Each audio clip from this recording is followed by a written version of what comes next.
Yeah, yeah. You soft buggy, bloody on horseback. Hey guys, I'm going to review Captain Kronos Vampire Hunter from 1974.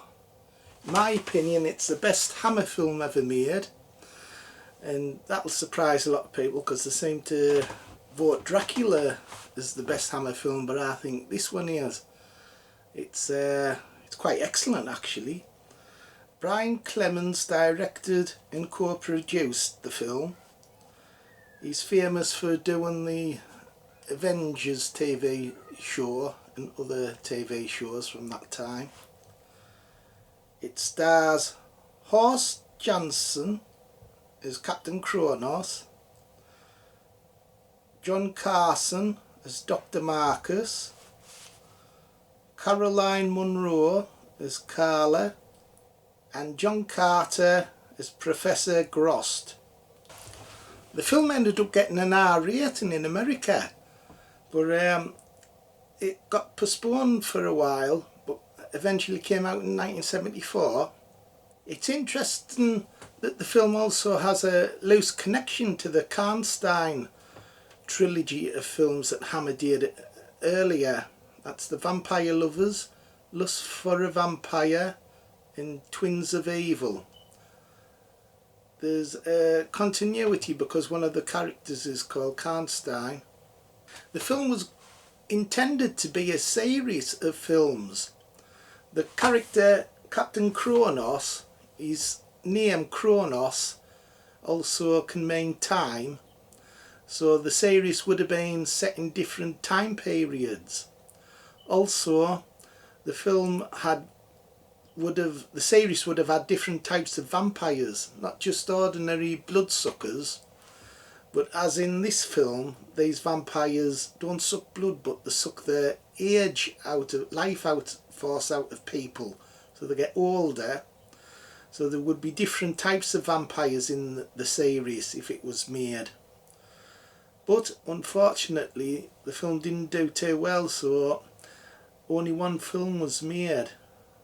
Hopefully they might remake it in years to come. That would be good if if the new Hammer did a series of Captain Kronos films. That would be excellent. The film has great direction and atmosphere. There's some terrific scenes when you watch the film.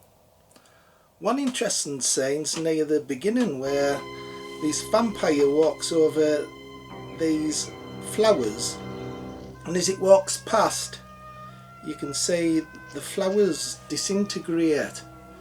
So this is very symbolic of what vampires are doing to its victims throughout the film. Another good scene in the films where you see this cross, and the shadows of the cross are like arms clenching around this victim, this girl. That's a really atmospheric scene in the film. Another good scene's when Marcus is becoming a vampire and they're trying to work out how to kill him. So they do the traditional stake through the heart, and that doesn't work. So they try to hang him, that doesn't work. And by accident, Kronos hits him in the chest and his crucifix kills him. The moment of its death. And that's how they find out that just a crucifix will kill these vampires. So they create a sword for Kronos to attack them. It's really clever and interesting. There's also an interesting action sequence in an old pub where Kronos attacks these three villagers that are taking the mickey out of him. That's really funny how he kills them off in just one swish of his sword. The ending of the film's interesting when Captain Kronos is sword fighting with the main vampire, and everyone is stood like statues while they're fighting each other. It looks so eerie, as though time stopped, but these two are still fighting each other. So you could sort of read into that saying as if time itself has stopped for the other people, apart from the two the sword fighting. It's very interesting. I wonder why they shot that way, but it's very good. So overall, marks out of 10, and this film gets 10. Gets 10 out of 10. Brilliant. But you don't think Bones, you do like it. Hey Bones, how many would you give it out of 10? I'd give it 10 out of 10. 10 out of 10? Why is that?